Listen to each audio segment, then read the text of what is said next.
Section 5.5, the substitution rule or the substitution method for integration. All right. So up to this point, in talking about integration, again, remember integration or evaluating an integral essentially means you're first going to find the antiderivative of your integrand. All right, and then in the case that you had a definite integral, we could evaluate that antiderivative to calculate the value of the integral. But it's all about finding the antiderivative of the integrand first. Right? So far, our integrands have been power functions, right, where we were able to use our power rule to find our antiderivative. We were able to deal with trig functions to a certain degree. Right? So if we had an integrand that was the derivative of one of our trig functions, then we can find our antiderivative there. We also had our exponential function base e, right? Because again, it's its own derivative. It's also its own antiderivative, right? So those were kind of the basics, the ones we've worked with so far. So let's now start dealing with some integrands that are a little bit more complex, right? A little bit more complicated.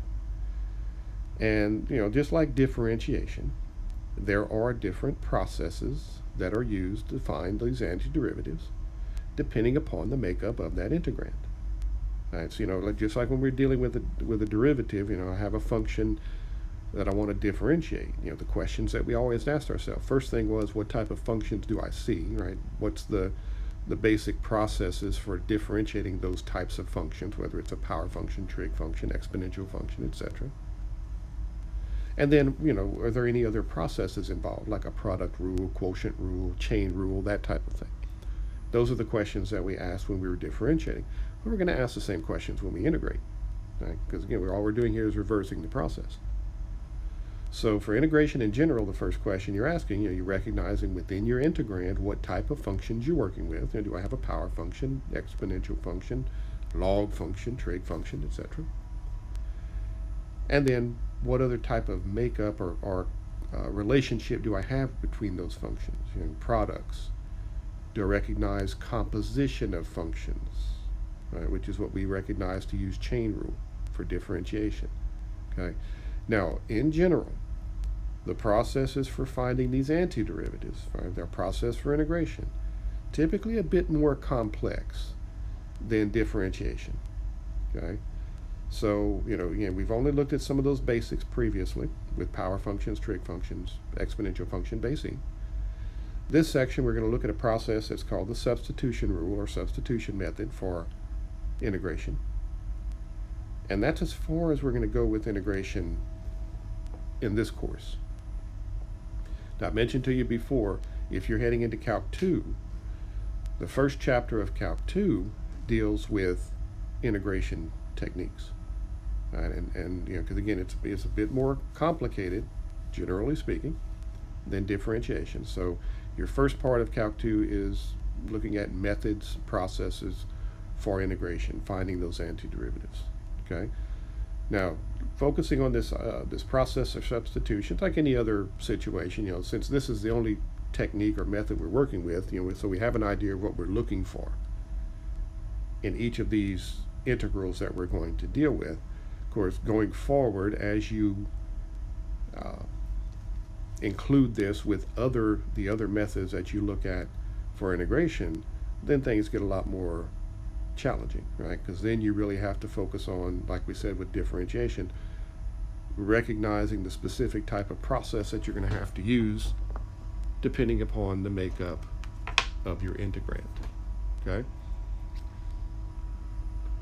But substitution, I always kind of relate this to our chain rule. When you're differentiating with the chain rule, you had to recognize that you had a composition of functions, and then you would differentiate the outer function, right?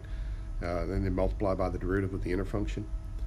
Well, with integration using the substitution rule, your first recognition is similar in that you have to recognize that you are dealing with an integrand that is comprised of the composition of two functions in addition to the derivative of the inner function.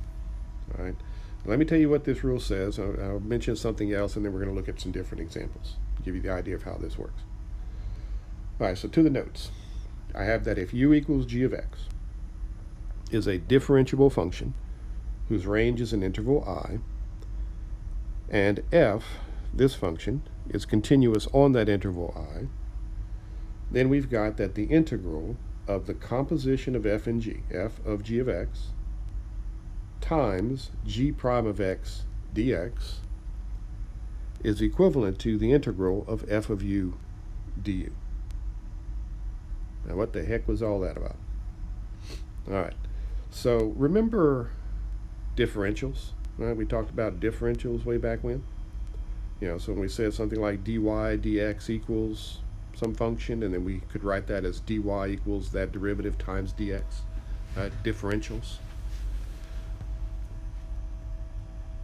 If I let u equal g of x, right, and then I differentiate u with respect to x, so if u equals g of x, then the derivative of u with respect to x is du dx, and the derivative of g with respect to x is g prime of x, right? So just like when we say, related back to this, just like when we say dy dx is f prime of x, then using the differentials, we could say that dy is f prime of x dx, right? Just solving for dy. So what we're doing in this case is we're letting u be g of x, and we're finding the derivative of u with respect to x. So du dx equals g prime of x, so then du would be equal to g prime of x dx. Okay, differentials. So when I go back to this substitution rule, we're saying that if I have an integral, now here's the tricky part. Notice that the integrand is a product of a function or a composition of a function and its inner function, right? That's composition of functions. I've got f of g of x times the derivative of that inner function times g prime. And so provided I have an integrand of that type, then the substitution method allows me to replace g of x with u. So that gets replaced with u. And then the derivative of g with respect to u would be du dx, which means I could then replace du with g prime of x dx, or vice versa. So then here's the g prime of x dx, which gets replaced with du. So there's the substitution of u in place of g of x, and there's the substitution of du in place of g prime of x dx. Okay, but it all just goes back to the basic idea of differentials. Now the idea here is what you're doing is you're taking a more complicated integrand and you're putting it into a form that's easier to find the antiderivative. Right? And that's the same thing we do with differentiation. In a lot of cases where maybe we had a function that was difficult to differentiate, maybe we could put it into an equivalent form that was easier to work with, or in some cases we had a function that was not possible to differentiate as written. And then we were able to come up with an equivalent form that we could then differentiate using one of our basic processes. So the idea here is the same. If I can take my integrand and put it into a form that is easier to find the antiderivative of, then I certainly want to do that. Okay, but this is the trick, and it's like any of the other processes, especially like chain rule. You just got to recognize the makeup of that integrand when you see it. So I'm looking for the composition of functions times the derivative of that inner function, and then we make the appropriate substitution with the intent of ending up with an integrand that's easier to work with. All right, so we're simplifying the integral. We're looking for that inner function and its derivative present in our integrand. And then we're making use of differentials. And then I have several different examples to show you how this works. And I guess, once you see it in practice a few times, you kind of get the idea of what you're looking for. But, just like when we talk about with chain rule, when we were differentiating, and the different types of functions and how we would recognize, the inner function and the outer function, same thing here. So if you look at number 1, where I've got the integral of 2x times 4 plus x squared cubed dx, right? I'm looking at this power function. Right? When we talked about chain rule, when we had power functions, we looked at the base of the power function as our inner function. And we had that little list that said if I have this type of function, look here for the inner function. So here's a power function. Look at the base as your inner function. So in other words, that's going to be your u. That's your substitution. So if I let u take the place of 4 plus x squared,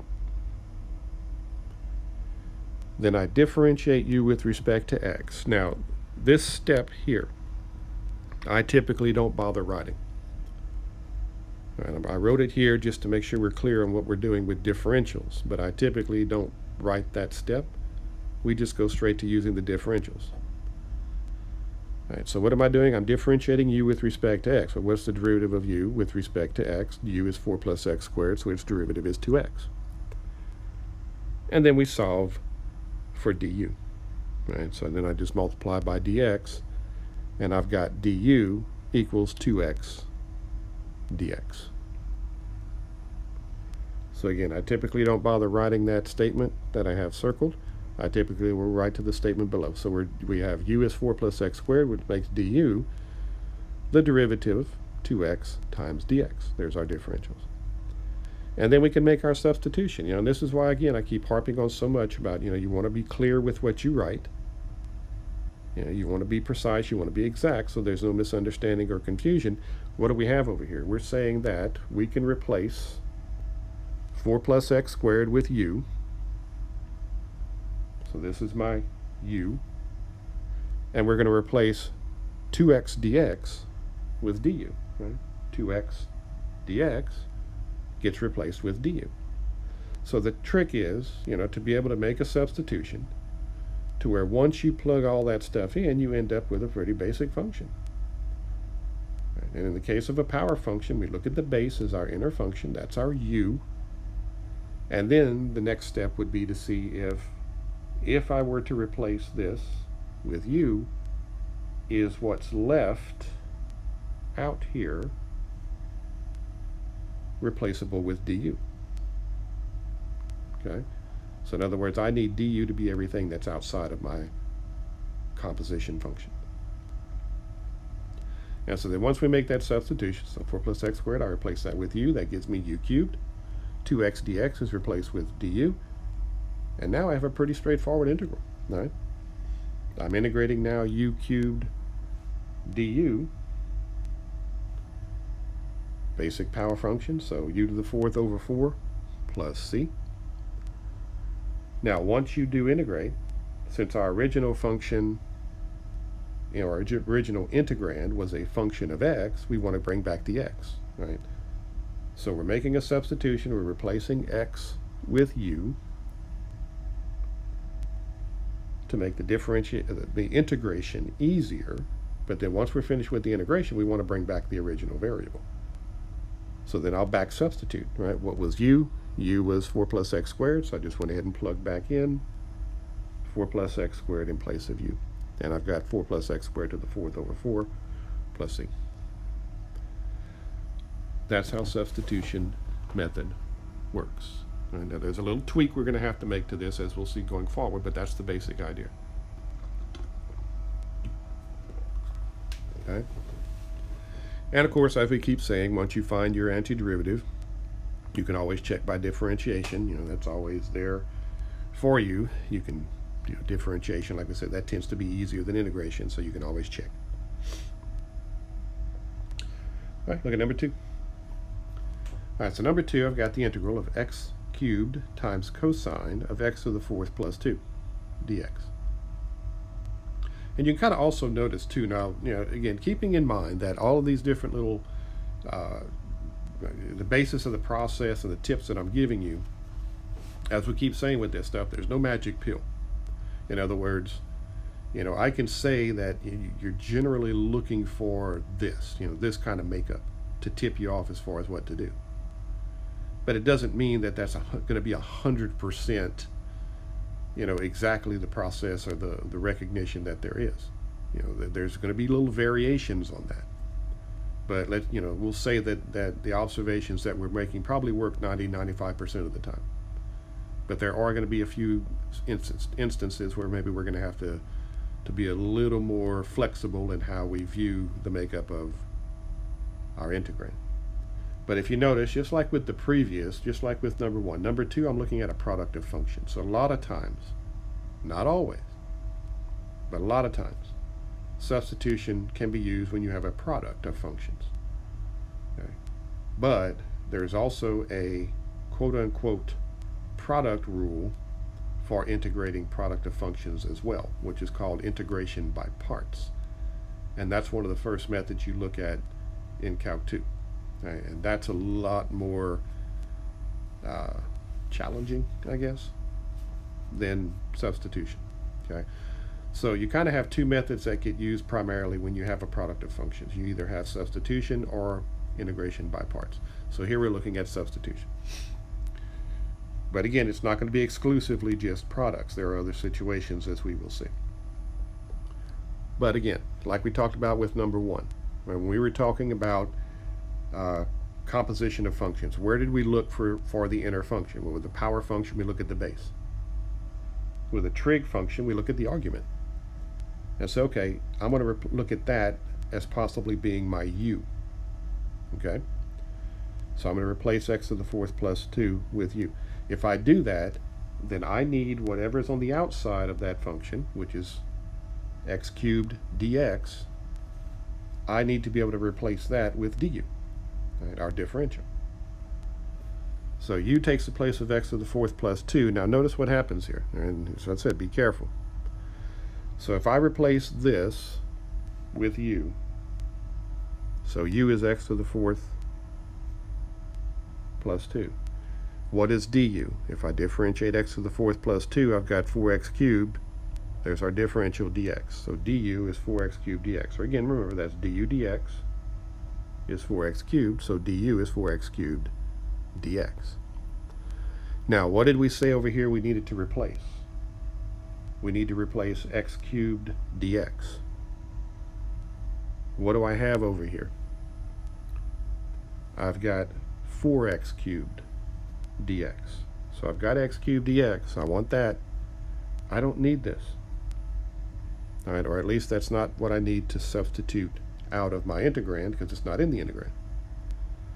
So here's what we'll do. We'll simply solve for what we're going to substitute, keeping in mind that as long as the difference between what I have here that I actually need to substitute out and what I have here, the only difference between those two, notice, is just this constant 4.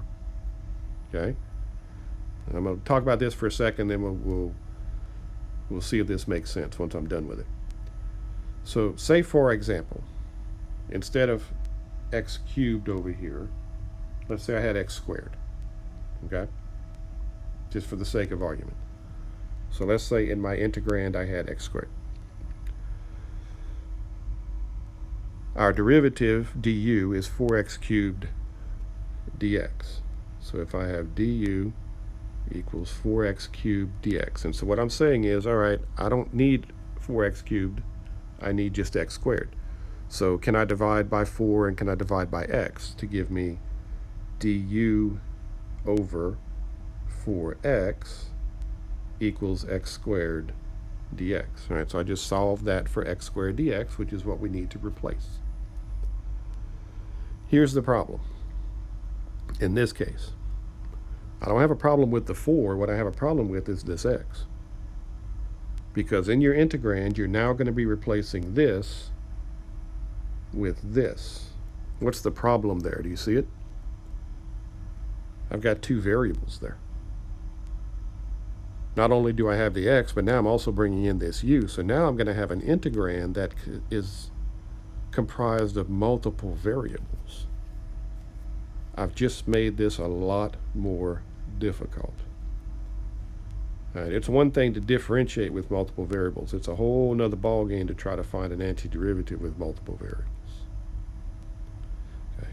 So in other words, when we substitute our u in place of our x in our integrand, we are going to turn that integrand from a function of x to specifically a function of u. In other words, I don't want multiple variables there. All right, so bottom line then, after all of that, what I'm saying is, as long as the only difference between what you have. Let me clean all this stuff out.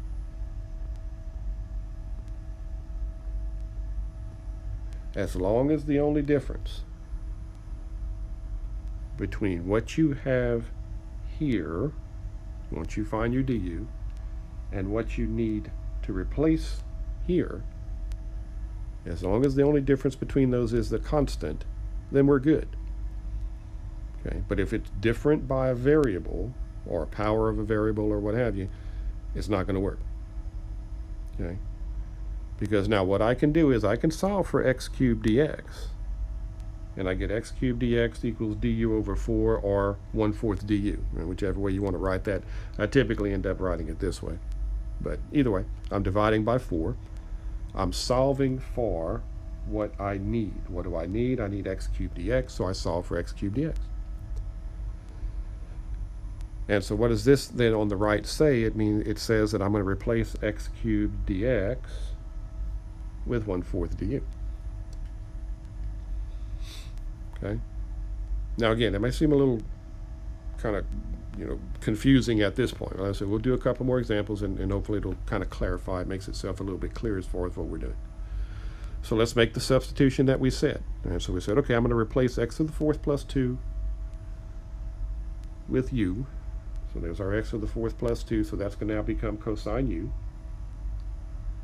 And then we're replacing x cubed dx with 1/4 du. So there's our 1/4 du. Right? But again, all we're doing is a substitution here. We're specifying on the right in yellow what is taking the place of what in my integrand.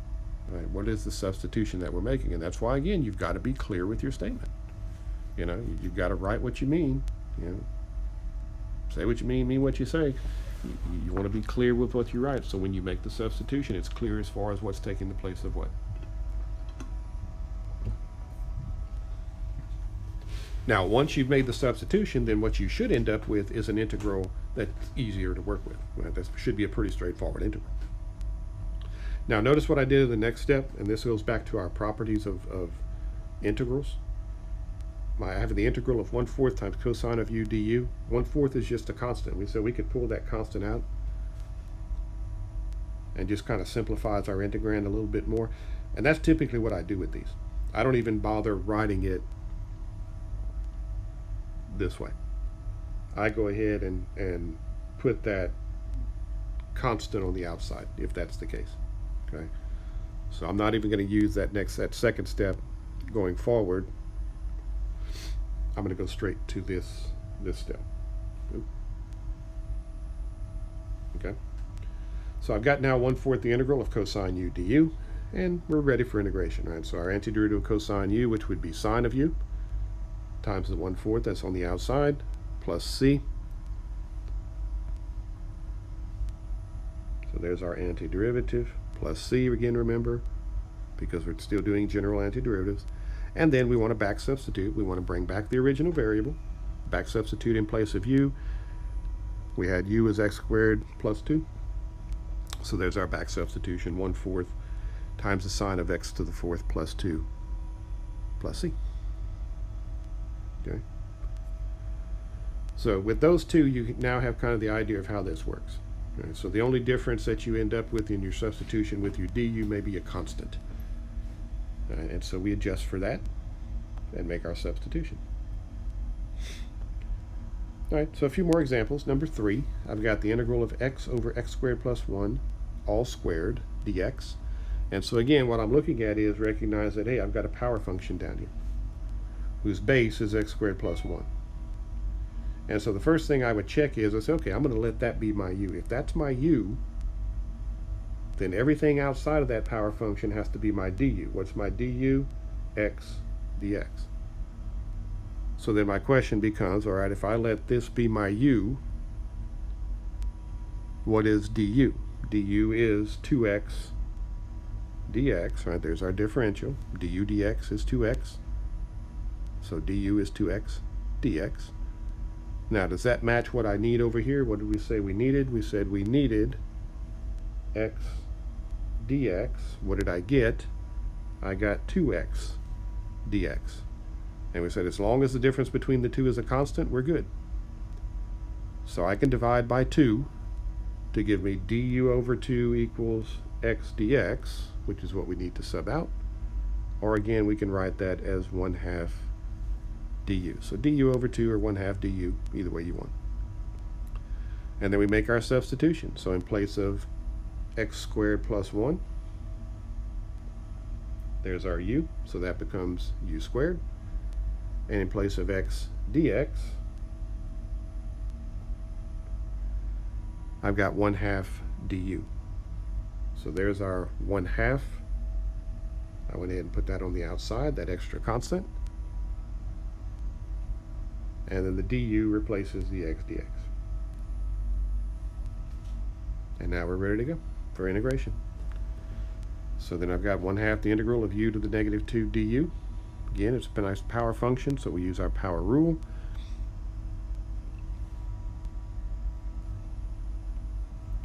All right, so u to the negative 1 over 1. So I've got 1/2 times u to the negative 1 over 1, negative 1, plus c, general antiderivative. And I just went ahead and rewrote that then as negative, that negative that we have in that denominator from the negative 1. And then I went ahead and rewrote that u with a positive exponent, so I wrote it as 1 over 2u plus c. And then lastly, our back substitution. What was u? U is x squared plus 1, so we back substitute to get our antiderivative. So I got negative 1 over 2 times x squared plus 1 plus c. Okay. Let's look at another one.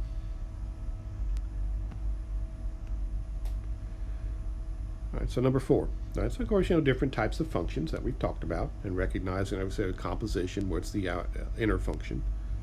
So number 4, I've got the integral of e raised to the cosine of t times the sine of t dt. And so again, I'm looking at this product of functions. Now I do have an exponential function, I do have a trig function, but if you notice, this exponential function has that exponent that is itself a function of t. And so that's what we say you recognize with these exponential functions. I look at the exponent to be that inner function. And so that's going to be my u. Let u be cosine of t. And then the derivative of cosine of t, remember that's negative sine of t. Now again, that works fine. So du is negative sine of t dt. What did I need my derivative to be? I needed it to be sine of t dt. So that's fine because the only difference between those two is that negative, or that factor of negative 1. So I can solve for sine of t dt, which is what I need to replace by multiplying by negative 1, divide by negative 1, whichever way you care to go with that. But either way, I now have negative 1 du equal to, or taking the place of, sine of t dt. And so then we make our substitution. In place of cosine t, I've got u. And in place of sine t dt, I've got negative du.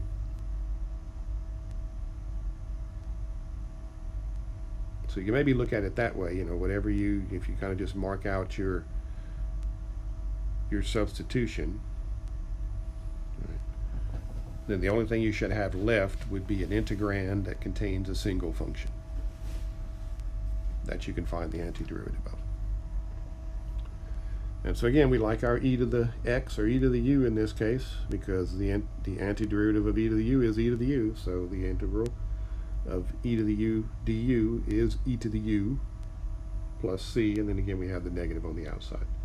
So our antiderivative of e to the u is e to the u plus c for our general antiderivative, and then our back substitution, in place of u, we're plugging back in cosine of t. So negative e raised to the cosine of t plus c. All right, so there's a different look with an exponential function. Number 5. This one is another quotient, but also notice I have a trig function, so there's a couple of different places to look. Like I said, Some of these can get a little more complex. Maybe you have different options as far as possibly where the substitution can take place. But I think in this case, like I said, you look at that trig function whose argument is pi over x. Right? So I've got cosine of pi over x squared dx. So I think I'm going to look at the argument of that trig function as my substitution, as my u. So let's let u be pi over x, or if you want to look at it as pi x to the negative 1, because I need to differentiate that.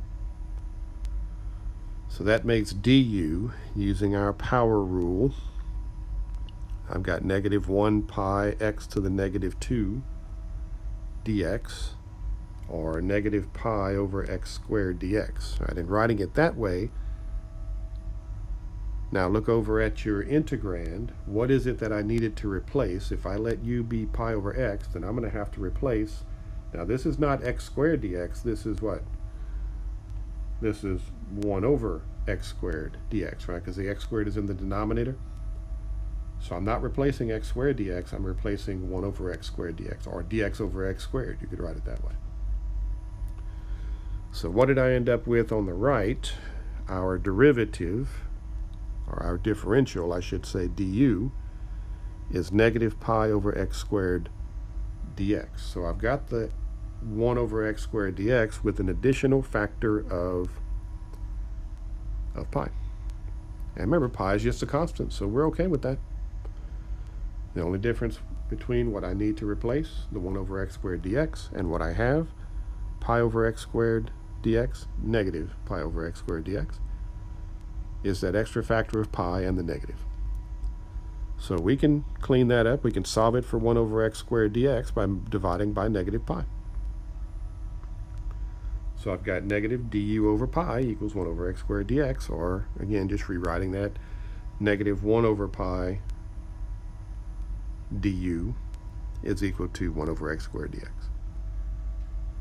And so there's our substitution. So in place of u, or in place of pi over x, I have u, so that gives me cosine of u.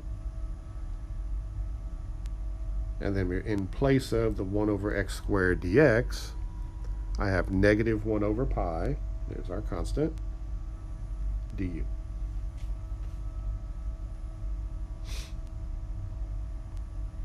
And so again, I have a pretty straightforward antiderivative now. I've got the integral of cosine of u du, its antiderivative is sine of u. The negative 1 over pi is a constant, that just goes down with me, so negative 1 over pi times sine of u plus c for our indefinite integral. And then lastly, our back substitution with the indefinite integral, bring back the x. So I'm back substituting in place of u pi over x, and I've got negative 1 over pi sine of pi over x plus c.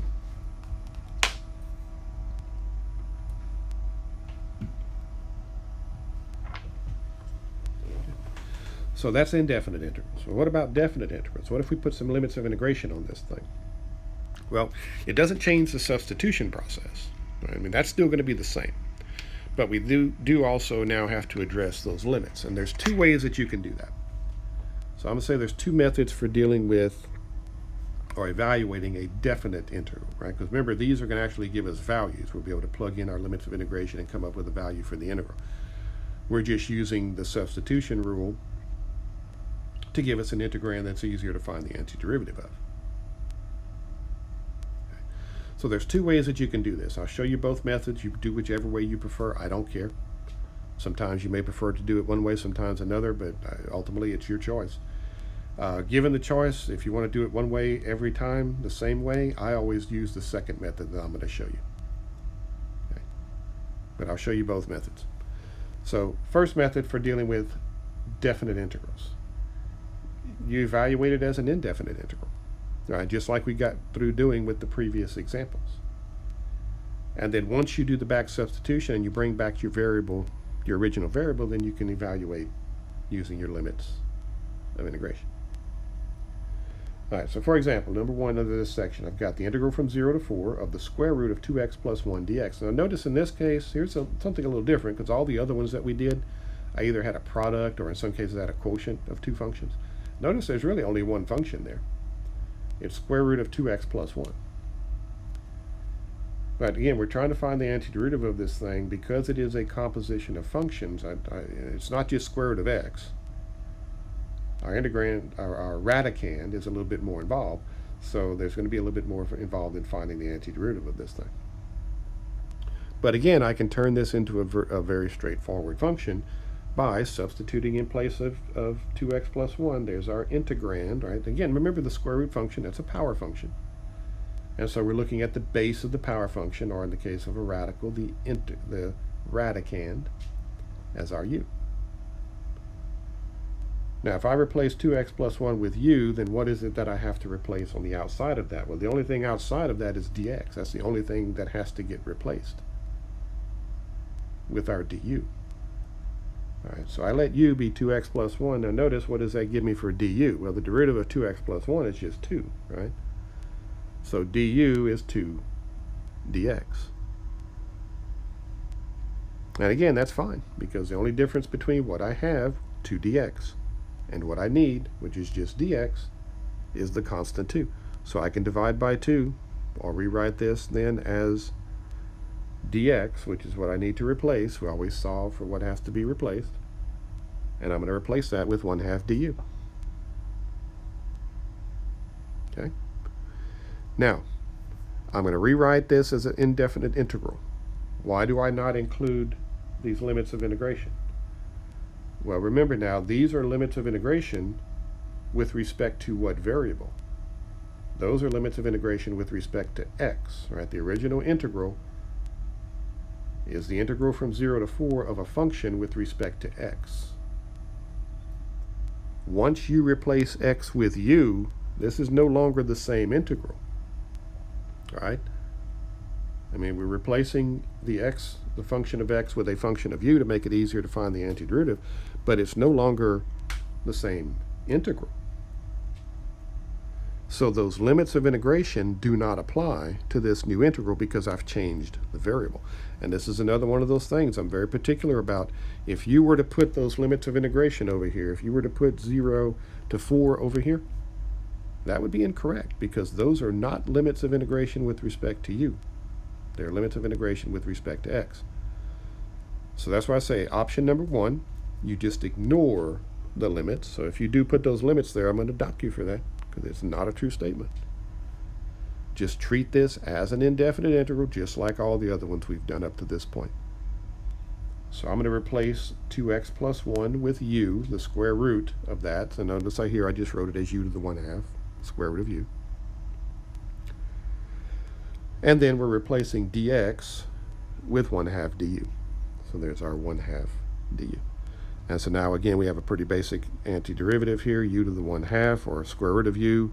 Right, we've done that one a few times, but remember, we're going antiderivative here. So power rule, u to the 1/2, add 1, divide by the exponent, or multiply by the reciprocal. So u to the 3/2 divided by 3/2, or times 2/3. And then we still have the 1/2 on the outside of the integral. Simplify that a little bit, and I've got 1/3 u to the 3/2 plus c, technically, because over here that is an indefinite integral. But then we make our back substitution. I bring back the original variable, replace u with 2x plus 1.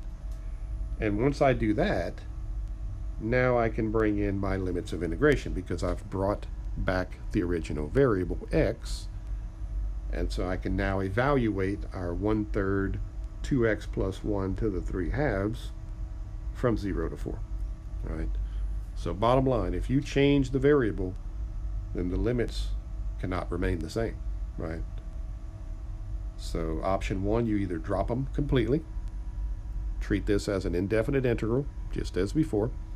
Now, once you bring back the x, your back substitution, then you can bring in the original limits of integration and evaluate normally from there. All right, so here I'm plugging in 4, I'm plugging in 0, and ultimately you end up with 26 thirds. All right, but that's just straight calculation at that point. So that's option number 1. So that's typically not the way that I do it. Maybe on occasion I'll do it if there's a really funky function that we're working with. But here's the second method. Generally, it's the way that I prefer to do it. Well, very simply, if you're going to change the variable, change the limits, right? So in other words, if my original integral has an integrand that is a function of x, so the limits are with respect to x, if I rewrite it as an integral whose integrand is a function of u, then let's adjust the limits so that they are limits with respect to u. And we can do that because as soon as we make the substitution of u in place of something in terms of x, we have a relationship between those two variables. So if you give me a value for x, I can give you the equivalent value for u. Right? And the advantage to that is once you do that, then you don't have to worry about the back substitution anymore. Right? So whereas, with this one, once we evaluated the indefinite integral, we had to bring back the original integrand, the original substitution, so that we can bring back the original limits and do our evaluation. Well, if I adjust the limits for the new variable to begin with, then there's no need to do the back substitution. Right? And so typically doing it this way makes your calculations a little bit easier too, because remember, we've made the integrand a lot less complicated, and so its antiderivative is going to be less complicated. So there's a lot of advantages to doing it this way, but again, it's your choice, whichever way you prefer. All right, so here's what we're going to do. We're going to change the limits of integration when the variable is changed.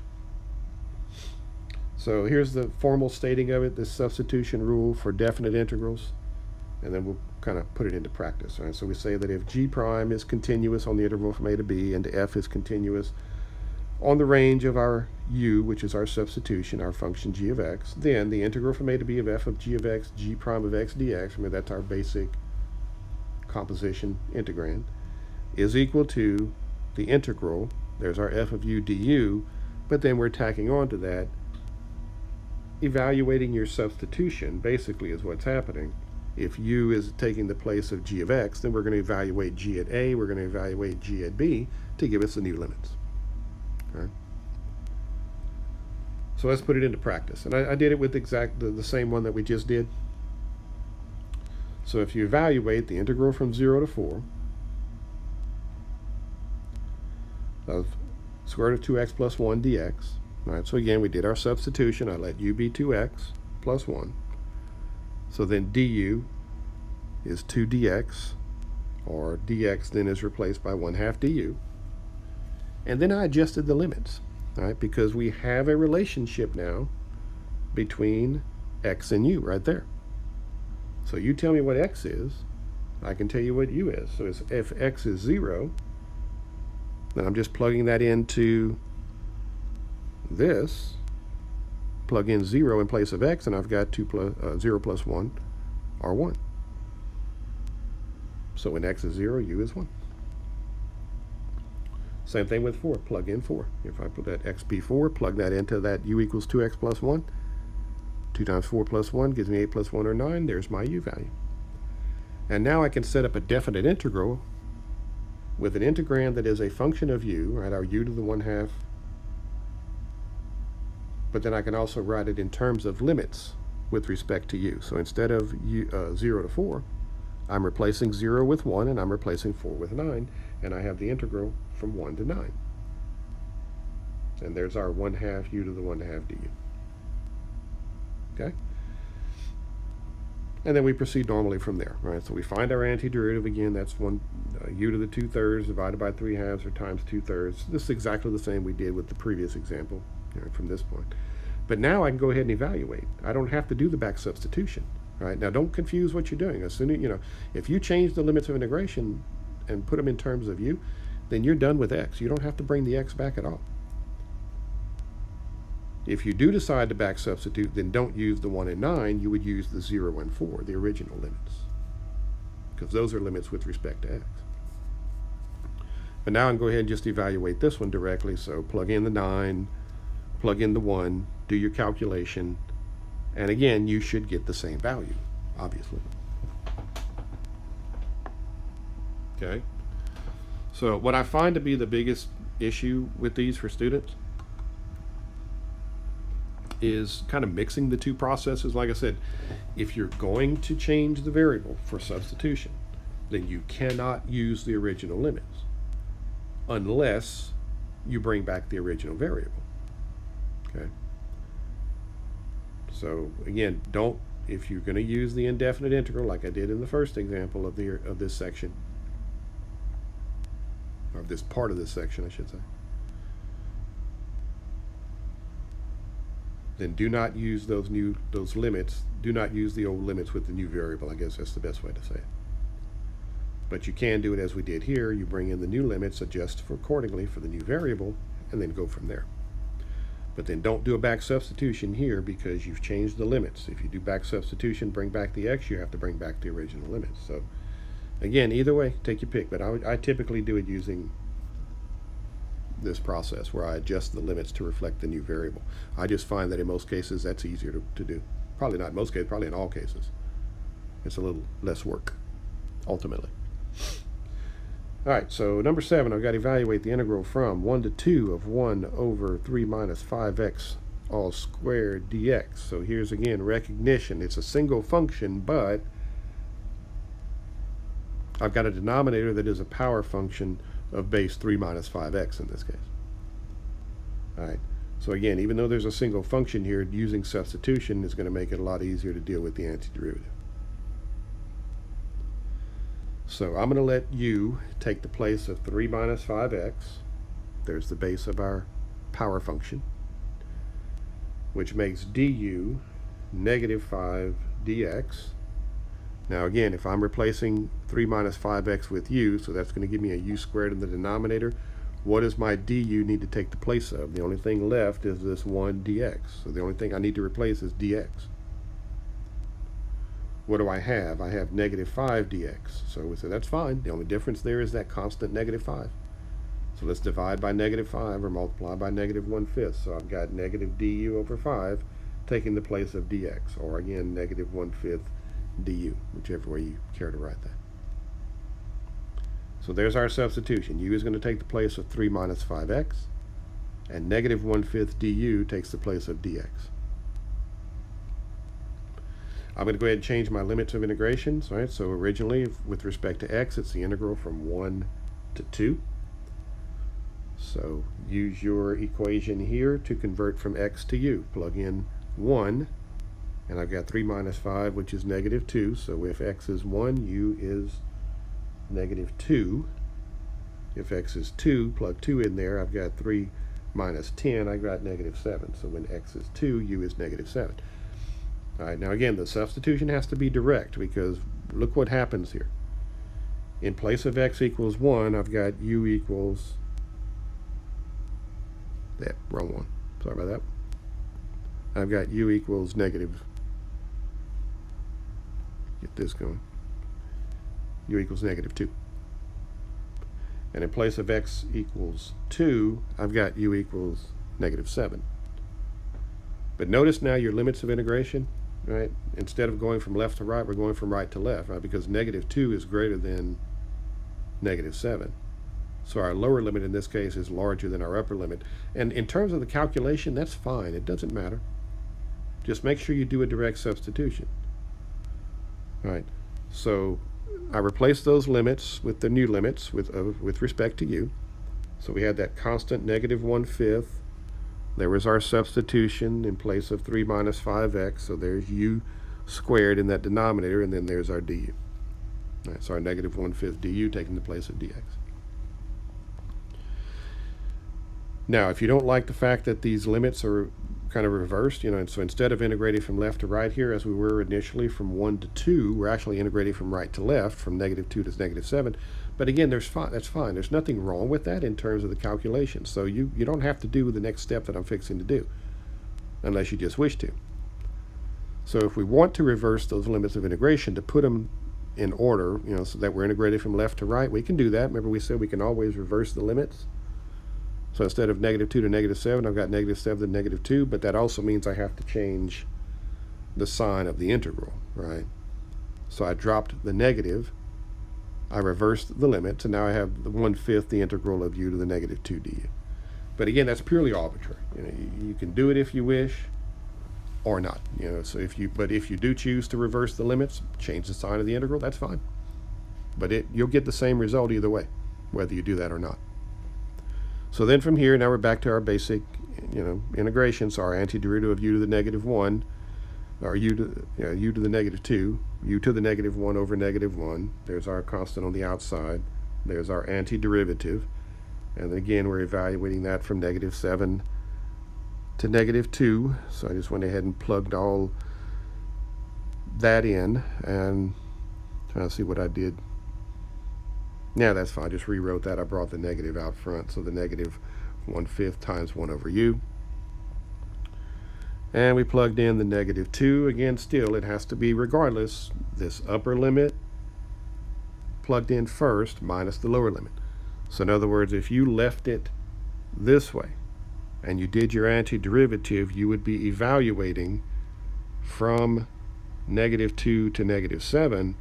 You would plug this one in first. Even though it's the smaller value, that doesn't matter. It is your quote-unquote upper limit, right? Because in that case, you were integrating from right to left. Okay, so it doesn't matter which one's larger or smaller. It's which one is your upper limit, which one is your lower limit. We always plug the upper limit in first.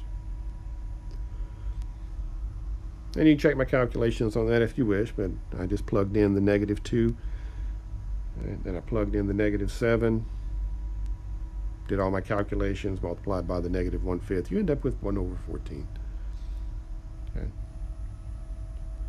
So, yeah, it's just be careful there. Like I said, so if you do choose to use the substitution method and you substitute the old limits with the new limits, if the limits get reversed for some reason, which can happen, as they just did with this one, you can evaluate it directly. You don't have to reverse the limits, but you can if you wish.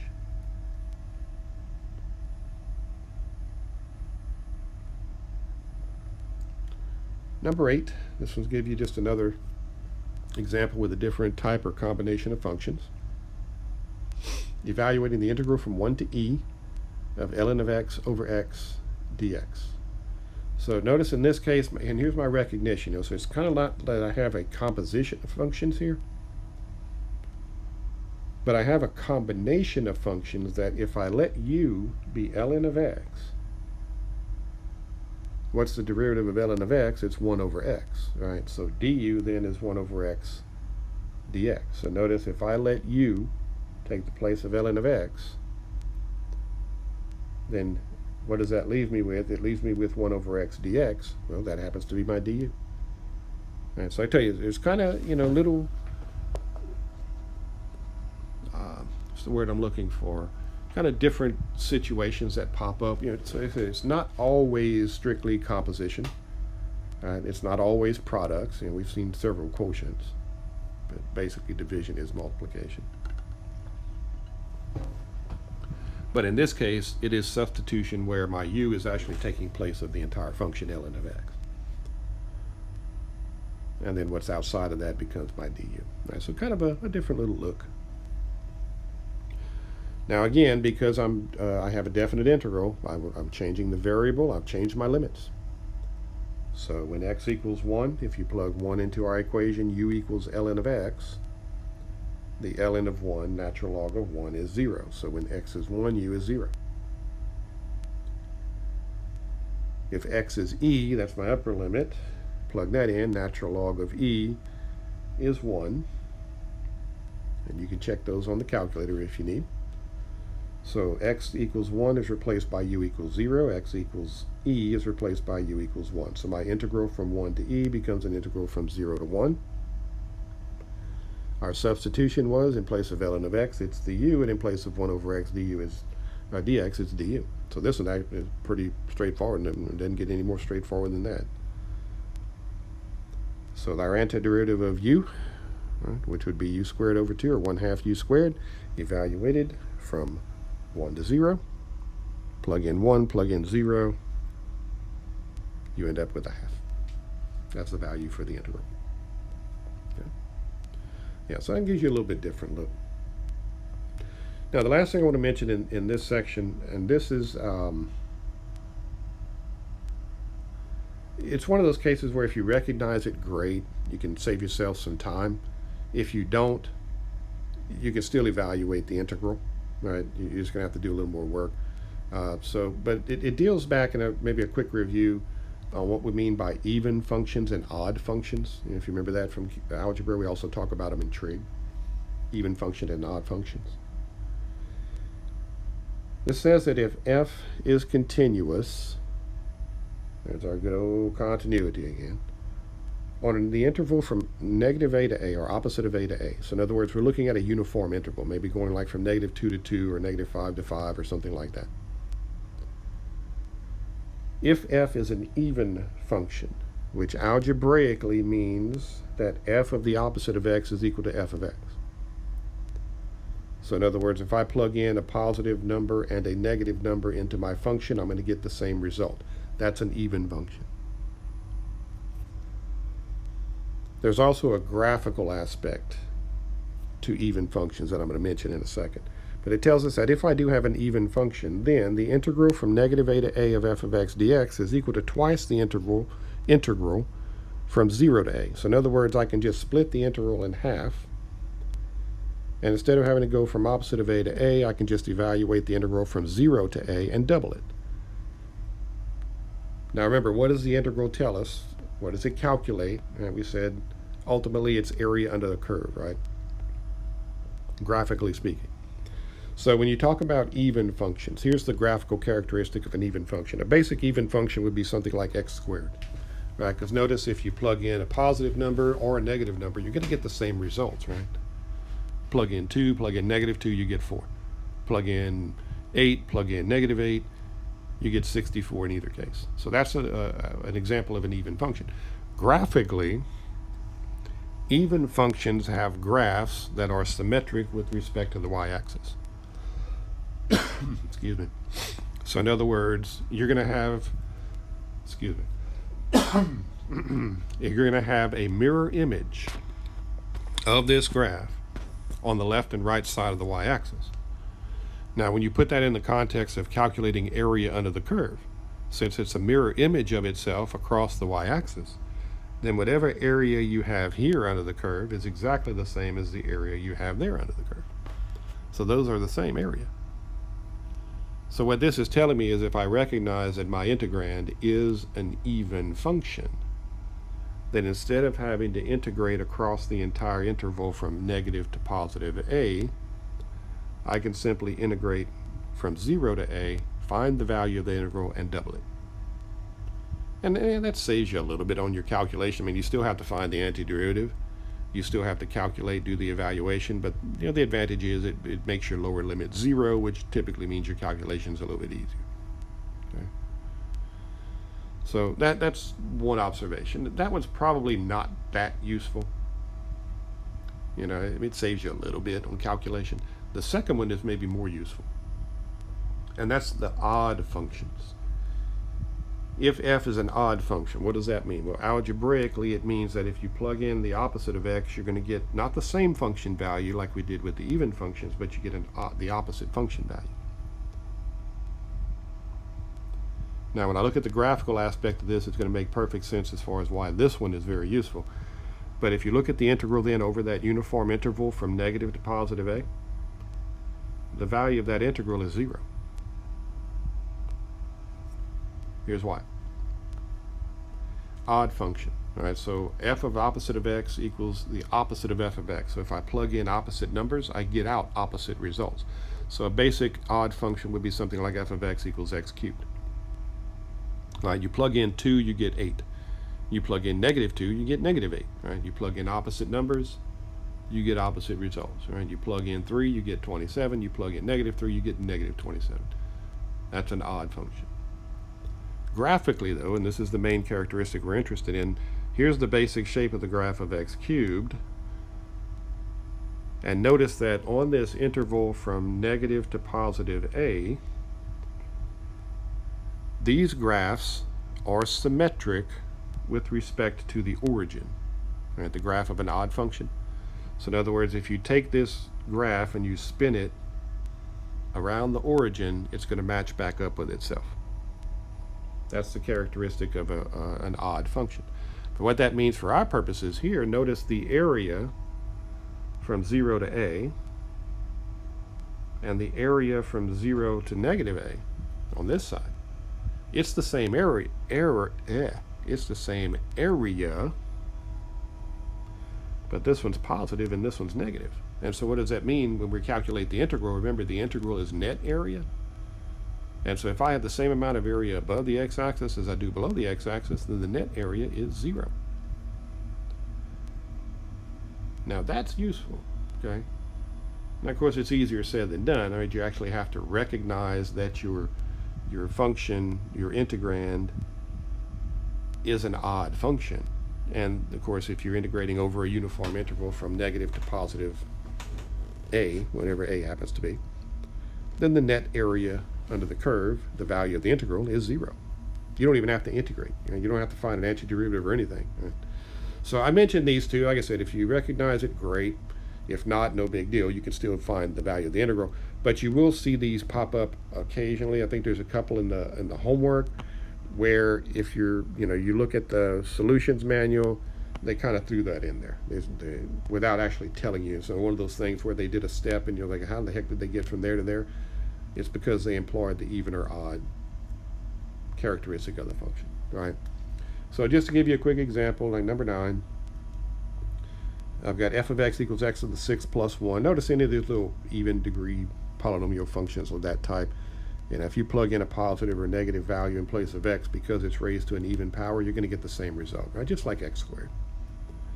So since that is an even function, then the integral from negative 2 to 2 of x squared plus x to the 6th plus 1 dx, I could split the integral at its midpoint at 0 and integrate from 0 to 2 and double the value of the integral. All right, so again, it just makes the calculation a little bit easier because your lower limit is now 0. So when you actually evaluate, plugging in 0 makes the calculation a little bit simpler. But we still have to find the antiderivative of this thing, which would be x to the 7th over 7 plus the antiderivative of 1, which is x. And then again, we're multiplying by 2. We're evaluating from 0 to 2. Plug in 2, plug in 0, etc. Eventually, you get 284 over 7. Okay. Number 10, and this is why I say again, the odd function recognition is a bit more useful. So I've got f of x equals tangent of x. What did I write? Tangent of x dx. I don't need dx here. Thinking of the integral there. But if f of x equals tangent of x, and that's going to satisfy our odd function, because if you remember from trig, the graph of tangent basically looks like the graph of x cubed. Right? The only difference is you have some asymptotes. Remember, there's a vertical asymptote here and a vertical asymptote here at pi over 2, etc. Anyway, just a quick reminder from trig. So the graph of tangent of x basically has the same shape as x cubed. Right? So if you're going to evaluate this from, say, negative 1 to 1, for example, the integral from negative 1 to 1 of tan x dx, I don't have to do an antiderivative. I don't even know what the antiderivative of tangent x is. Right? What is tangent the derivative of? That's not one of our basic differentiation or derivatives of a trig function. So I don't even care. The fact that it's over a uniform integral and it's an odd function means the value of the integral is 0. Boom, done. Okay. So again, it's great if you recognize it, and typically we don't. I think in most cases we don't have that at the forefront, because it's not something that happens on a regular basis. But every now and then they pop up. So if you happen to run across something like that when you're looking, especially in the solutions manual, they'll use it when it's relevant, But it's not always that easy to see. Okay. But main thing is this substitution method. That's the main focus of this section, being able to use that. So we have several examples there. And that is it for that section. 5.5.